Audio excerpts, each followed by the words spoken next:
Hey everybody, it's Michele Spahr here, and I am here at Yello Club. We're outside of Richmond, Short Pump area. Is that what y'all call it? Short Pump area for those? Okay, great. And I am here with none other than James Ignatowich. We are so excited to be here, and I have a couple questions for you. Number one, we can show everybody out here too. We've got a bunch of participants from today's clinic. Did you guys all have a good time? Yeah. So they're going to have some questions for him as well. So first thing I wanted to know is, how did it go today for you? You enjoy yourself? Went all right. Yeah.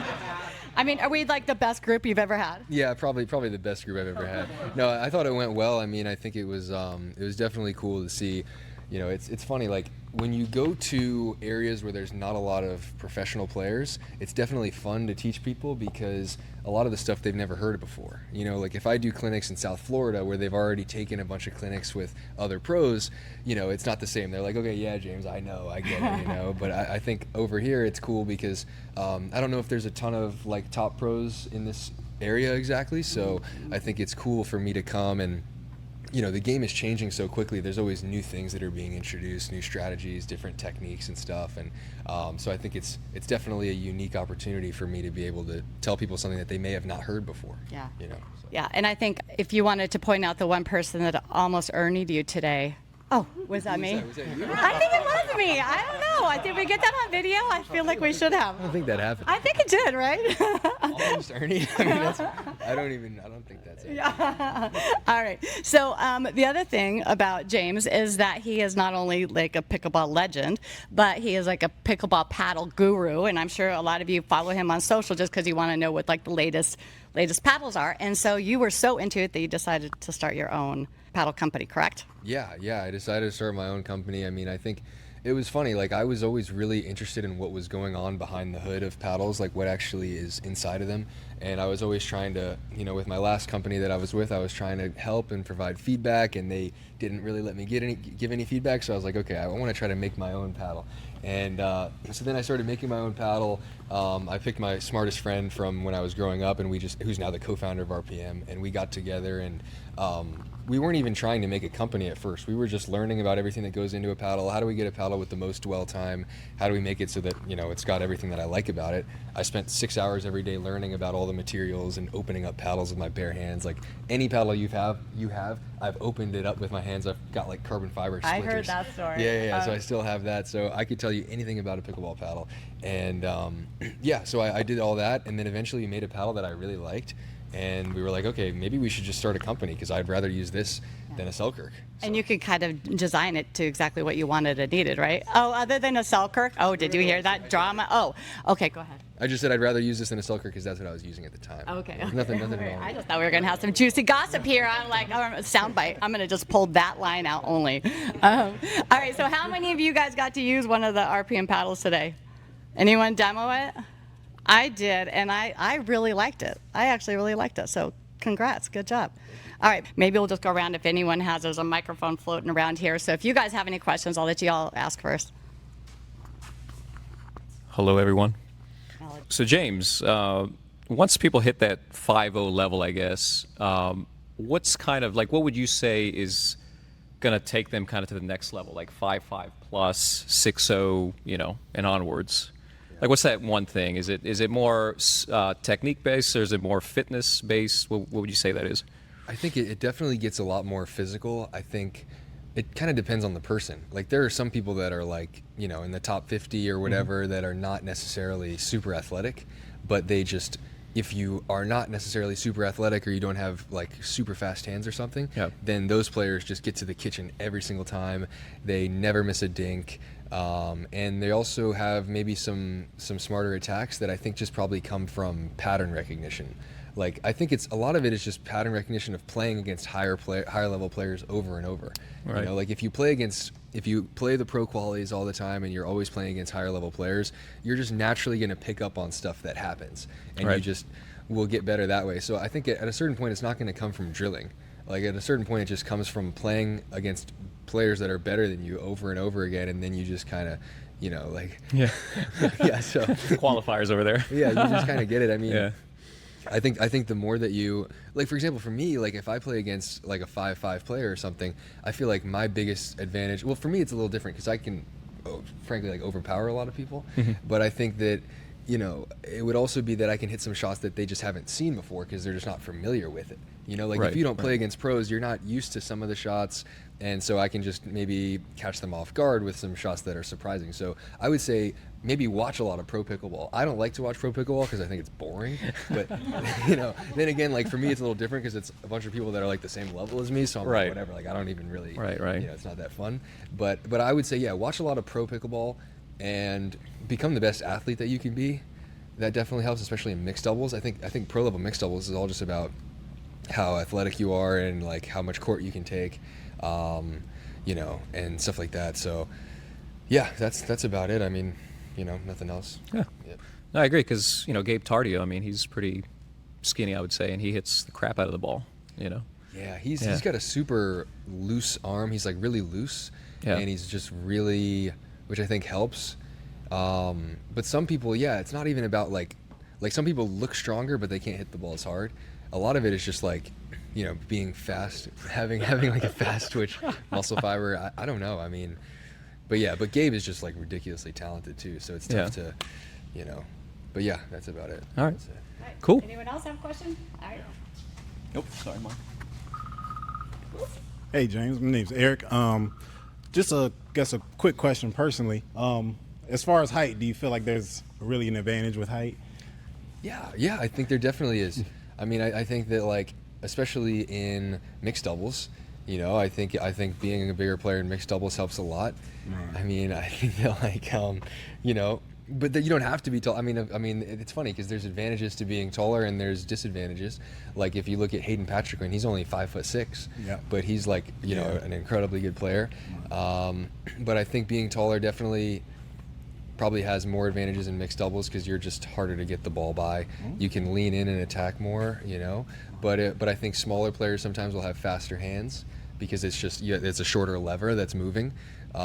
So yeah, honestly, I think in men's doubles it's almost even. Like sometimes you can be. I think there's a lot of advantages. I think it's easier to reset if you're smaller because it's just you're closer to the ground. So like if you look at the best resetters in pickleball, they're all like pretty small. Like the Kawamoto sisters are like I don't even know how tall they are. I can't even tell from my height, you know. And like, so you know, like I think it's like. So yeah, I think it definitely helps, like with resets, with defense. But I mean, you know, overall, I think height definitely is an advantage in a lot of ways too. So yeah. Right. Yeah, because I always find people going at my feet. So, but the tips you showed definitely did help. But I guess on a serious question note, I guess a lot of people, I'm 33, so I don't really have PPA dreams myself, but what are some other, I guess, tours or lines in pickleball that are opening up for others who are? I know the answer to that. So really, I will answer this. So USLPL is the U.S. Legends Pickleball League, which we have a team, Richmond Rocketeers. Actually, you guys have a team here. Those are 50 plus, but we have just opened up another division, 35 to 49, and it's pro pickleball. So that is for people who maybe are not going to be. I'm 33. Right? So you have 2 years to get ready for it, right? Oh. So you're not going to be able to compete against the young guys. Maybe. I mean, maybe you could, but so this gives options. And also 50 plus. And it's required that we have some 60 plus people on the team. So if you feel like your skill level is there, again, this is a nationwide, it's kind of, think about the NPL. It's kind of like a rival league to the NPL. It's our first year this year, but we already have 200 athletes. We have another 150 coming to the 35 plus, and we're going to triple that within the next 2 years.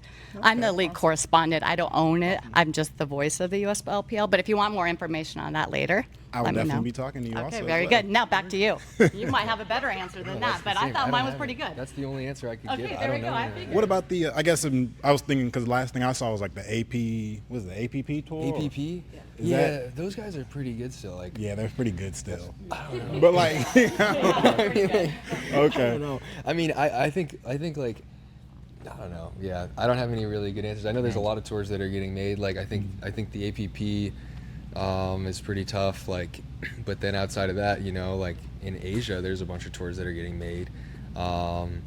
But I think the game's getting a lot better really quickly. Like if you watch, Right. like I'm on all my Instagram feed is all these like PPA Asia highlights. I'm not sure how this happens. Mine too. Yeah, like Yeah. if you just like click on it a few times, you just get flooded. I swear my whole feed is like I it's all blame just. Rob Nunnery. I think it's because of him, because Yeah. he's like tagged on all of I don't know It's what. Tyson and Eric just hugging each other every time. Yeah, right. Yeah. But like, but seriously, like the game is gonna get a lot better. I think in the next couple of years. So yeah, we'll see. Okay, awesome. Anyone else? I know this is the brand new paddle, but I noticed you were playing with, I think, a prototype today.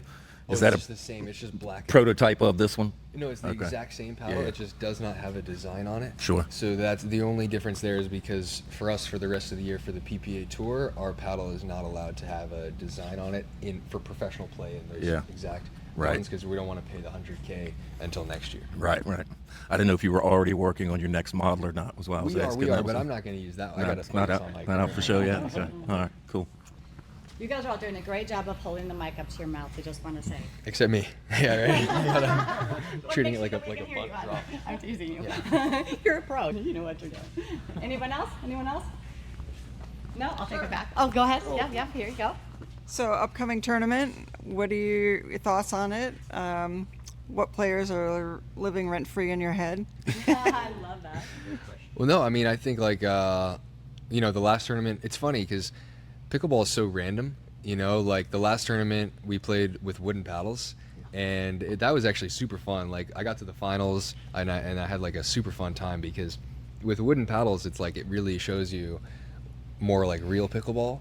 You know, like if you notice, like JW and Dylan Frazier won it, and that's like a super tough team to play with wooden paddles. And it's like, I think that's more of like what real pickleball is. Like I know I have a paddle company, and we're making like, you know, like technologically advanced paddles. But if I had a choice, I think it'd be cool to go back to like worse paddles because that makes the game more fun. Yeah, it definitely makes the game more fun. So now going from that to this is going to be different. I think it's definitely a lot easier to play with the tech of today. So we'll see how that goes. But are there any players living rent-free in my head? Not yet. I mean, nothing that I can think of except for that guy today that beat me with that dink. Oh, he's not even here. Who's that? There was that guy with the paddle tech. Oh, that was in the earlier group. Yeah, that guy cooked me with one shot and Oh yeah, wherever. Gary. Yeah. He's the only He's one. proud of that. He's Was it a cross-court dink? It was. I was trying to poach, and then he just like. It was definitely by accident, but he had some sort of. yeah. He flicked it behind you. Yeah, I don't know what happened, but it was. Yeah, that was a tough one. So that's the only thing I can probably think of. We're in the secrecy vault, don't worry. Except for the whole, like, everyone that's watching. Yeah. I got a few more questions for you. You're in the hot seat for real, though. Okay. Any surprising challenges as you've been setting the company up? Nothing really. I mean, I think it was actually a lot easier than I thought it would. I mean, it'd be because I think it's funny because people say that like the paddle market is super saturated. It's really not. I think it's like as far as it being saturated with like good competitors, like companies that are actually really locked in and serious about making good paddles. There's not that many, you know. Like I mean, Yola definitely is there, Honolulu is definitely there, but a lot of them are not. So I think. You know, if you really just give it 24/7, you know, of your day, like basically when I wake up, if I'm not training, I'm only focused on running the company, like all day, every day. And we've got a team of like 6 people now that are all super focused on it. So if you really have fun with that and you work super hard, it's actually a lot easier than you think. So when I started the podcast and the league correspondent for the leagues, I found I wasn't playing as much because I was having so much fun doing all of these other things. Do you find that going and training that you're like, I can't wait to be done so I can go and work on the business? Well, yeah, it used to be like that. When I was using the paddle of my old company, I did not like it, and so I was like not having that much fun, really. And this is Now that you have the paddle you like, yeah. want to So play now more. it's like a little more fun, and that's, you know, we can take RPM out of the equation. Like Yeah. even for like if I were going to be using a Yola right now, even like that's still a lot more fun than the paddle I used to use, and that's just a fact. I mean, so you know, like it actually makes it a lot more fun. Like if you go with playing with a paddle that you didn't like for 3 years straight, and then you switch to, you know, for example, my paddle or even like a Yola or something that's good, it's like, wow, this is fun. And that just happened to me a month ago. So in the last month, I've actually had a ton of fun practicing. But I think the company is still more fun. I think like running a company is so much fun, especially like I've got so many, you know, like advantages to start off with. Like I also know everybody. Yeah. So like we've gotten into like, you know, like I don't know, at least like 70 clubs now. Like we've Yeah. already sold out of so many paddles. Like we're already profitable super fast. And I was like, Yes. but it's nothing to be super proud of because like I've got every advantage I could possibly need. I Oh, know you got to be everything. proud about that. If people Well- didn't respect you and your name and your opinion on paddles, then they wouldn't. Well, they would yeah, be like, yeah. yeah, here's another pro trying to just throw their name on a paddle. But instead, For sure, so for sure. yeah. But I think it's definitely a lot easier for me to do it than Yeah, it is sure. for anybody, for a lot of other people. So, but that also makes it way more fun because I'm like, if I want to talk to like anybody, I can get in touch with them. Yeah. And that's a huge Yeah. advantage. So Yeah. that makes it a lot more fun. And but playing is fun too. Playing gets a little repetitive because it's always the same. And pickleball is honestly like, at its core, a really easy game. Like it's not like I'm like, yeah, it's like no, it's actually true though compared to like other sports. Like, Right. Like I mean, that's what makes it fun. But like pickleball is not that tough. Like tennis is harder. Entry level coming Yeah, in. yeah. and- So it's like at a certain point, it's like the improvements are pretty small. So that can make it a little. And I'm not. I don't know if that's. I'm not trying to sound cocky or anything. I think for anybody, it's an easier sport than other sports. So. That's why we're all here, probably. Right? So. All right. So back in 2022, you were up at a Fromouth tournament in Pennsylvania. I was there. You played against. I was playing with Kirsten Pappas, and you were playing against her in some mixed thing. I think when you first started, like way a long time ago. So I was just gonna see if you remembered me, but yeah, I'm just kidding. I know. I was just hoping you were gonna lie. You're like, oh, Michele, oh my God, it's been so long, I could hardly recognize you. You don't age a day. There's no name tag. You know, I was- I I know. actually- I took it off. I was gonna test you. I Yeah. immediately glanced at name tag and I'm like, no, I don't know. Yeah. No. Okay. All right. For real now. Okay. So how many paddles do you think you've owned? Well, okay, individual paddles. Yeah, just I've like gone over through about the- 600. 600. Okay. That's. I don't know if we can post this, but I they would- won't. Okay. Yeah, I don't La, know if la, I can la, post. don't listen. But they are we live? No, we're not live. I'll edit this. I'll edit this little portion out. All right. Let's see here. What's your favorite shot in pickleball? Probably when somebody goes full bag speed up at my chest and I know that it's going out right as they're about to hit it and I'm like, whatever, I'm not getting out of the way. I'm just gonna house this. And then I just counter it. So with you a don't back Collin Johns it? No, I'm not that good at getting out of the way of shots that are going out. Okay. I'm really not. I don't know. Oh no. Oh, really? There we go, man. Oh my gosh. All right, so, okay. Dude, Collin dropped me for the last two tournaments because he's moving to China.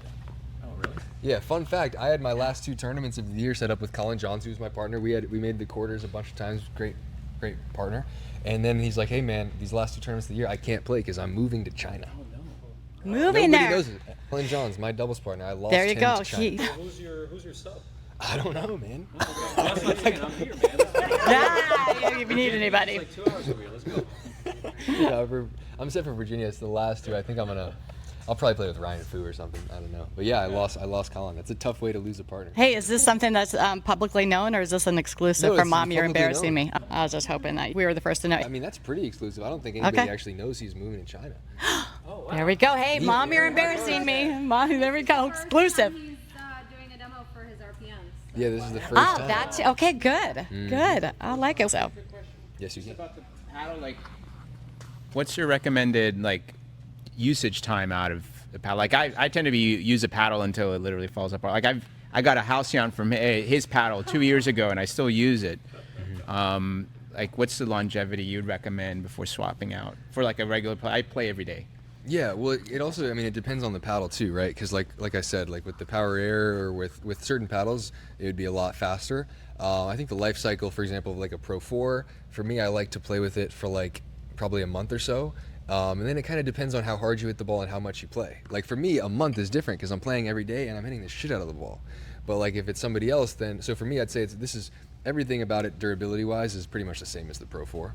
But also, I mean, if you're playing less than me and not hitting it as hard, then the wear is going to be a little different. So that's up to you. I mean, I think some people like it more broken in. Like I know Ben Johns likes to play with it when it's about 6 to 7 days broken in, and then I think he might stop. You know, some people like it less broken in. Like I know there's certain pros that use other paddles that like it. It just kind of depends on how broken in you like it. Like Ryan Fu, for example, he doesn't like it, if you guys know who that is, he doesn't like it broken in. He likes it pretty stiff. And then after like a week or a week and a half, he's going to get rid of his paddle. And he was, and that's the same thing with the Paddle Tech when he was using the Paddle Tech. So Max Freeman, for example, another pro, he likes it super broken. He likes it broken, basically. So like, yeah. So I don't know. I mean, it's just a random. It really just depends on what you like. But I think with this paddle, very similar to the Pro 4 and other paddles, I think you probably should give it a couple days before you make a decision. You want to break it in, which takes about a day, maybe 2 days, and then that's when it's at like the level that you'll expect it to be at for the next month or so. Thank you. All right, back to rapid fire. Okay, Ernie or ATP? Probably Ernie, because it's not going to come back. ATPs come back all the time these days in the pro game. Yeah, people know where to stand. Gender or mixed? I like mixed. I love mixed because I think I was built to play mixed. Yeah. I'm just, it's more suited for who I am, like on the court. And yeah, I've had most of my success in mixed. Okay, good. Which celebrity would you pick as your doubles partner? Mixed or gender? Oh, well, you can do one of each. I I'm don't sure watch that everyone TV, wants so to know. I don't know any I know. celebrities, so I'm maybe pretty like, bad at that too. I'm cool to play with like LeBron or something. Okay, that's good. He'd be pretty Yeah? good. I Yeah? mean, like Okay. if you trained, like if I could train LeBron for like 2 years pickleball, he would be tough. Yeah, he could own half that court. He would be tough. All right, LeBron. Actually, LeBron's been called out twice the last 2 podcasts, so I'm gonna have to let What, you to know. play pickleball? Someone else has said LeBron. They picked LeBron too, so you're gonna have to fight it out with somebody now. Just saying. Just I kidding. don't think either of us are gonna get. Yeah, LeBron, no, so I don't know. I it's might fine. get him. If there was a zombie apocalypse, which pro player would you want fighting alongside you? Oh God, I don't think any of them. Okay, hint. Why don't you pick the slowest one? I and think then we're done. They'll Yeah, be yeah. trouble. Probably give me like I've got a feeling I mean maybe my doubles partner Collin. I'll outlast him. Now that he left. I'll outrun Collin. I don't think he'll. All right, Colin's getting called out too. If you had to Nasty Nelson one pro player during a tournament, who would it be? Probably somebody that's a big target. Probably like a Jack Sock. I think I would be able to hit him because he's got a big body.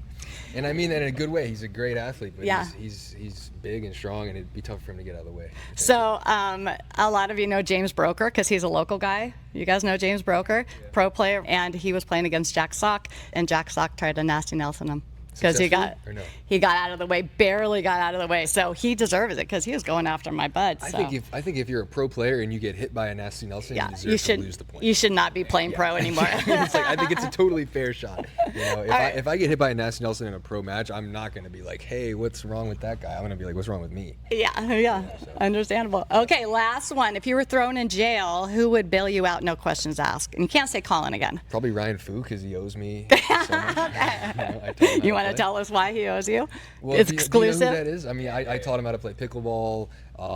He's using RPM. I'm giving him like a commission on all definitely the owes you. 14 millimeter elongateds that are sold. Yeah. We've already sold like 700 of them. So like he's got, I mean, that's, yeah, he owes me. Nice. Okay. All right, very good. Well, thank you guys all so much. Anyone else have another question? Yep. All right, go ahead, Michael. So what percentage of the play you think is the paddle versus the technique of the game?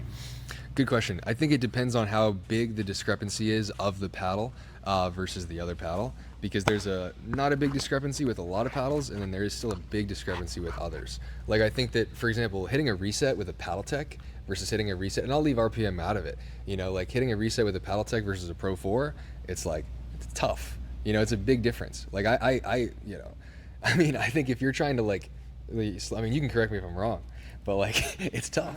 It's not easy. So it kind of depends. But like this versus a Pro 4 or like other paddles that are pretty similar, it's not that big of a difference. But there are certain paddles where there are big differences. So especially in different parts of the game too. Like especially the soft stuff and resetting, you can find that a lot of paddles these days are still really stiff and just really don't have a good sweet spot. And I think that's pretty much it. I think dinking, if you have good dinking technique, you can pretty much dink with anything. But I think getting to the kitchen, a lot of it is how solid the paddle is. So even from my perspective, like I found like I'm getting to the kitchen a lot better using this paddle as opposed to when I was using previous paddles. So it's just a big deal, I think. Any other questions? So James, what kind of, or if you had to pick one piece of advice to give somebody who is going to do the qualifiers coming up, what would that piece of advice be to them? I think especially Okay, well, one thing about qualifiers is that a lot of the level is dependent on where you are in the country. Like if there's like a PPA in like Florida or Southern California, then I feel like the qualifiers will be a lot tougher. I think there's a good argument to be made that maybe the qualifiers here in Virginia will be a little lighter. I don't know. I never checked the qualities draws, but I mean maybe they could be lighter, which could be good. But yeah, you probably just want to do the same thing that you always do. Like because you're always going to be nervous before a match, no matter what. If you're not nervous before a match, then you're not playing an important match. So like you're always going to be nervous, but I think what I'm pretty good at is always being the same amount of a little bit nervous, no matter what the stakes are of the match. Because I'm used to feeling a little nervous, but if it's like the finals of the tournament last weekend or the first round of the same tournament, I felt the same, which is just a little nervous. If you're feeling like that's kind of the thing, because people try to say, oh, I shouldn't be nervous, I shouldn't feel nervous. That's just a battle you're not going to win. Does the split stepping help with the nerves? I think it kind of does. I think it actually I think that actually it really does. I think getting moving and I actually do it to keep myself focused, but I also think it helps with that because like if you're moving around and you're really active and you're trying to like go get the ball, I think you're going to be less nervous. And I think when people get nervous, a lot of times the first thing to stop moving is their feet. They'll just stand there and kind of try to act cool. Which is actually, not the way to do it. Why are you looking at it like that? Because he does the same thing you just said.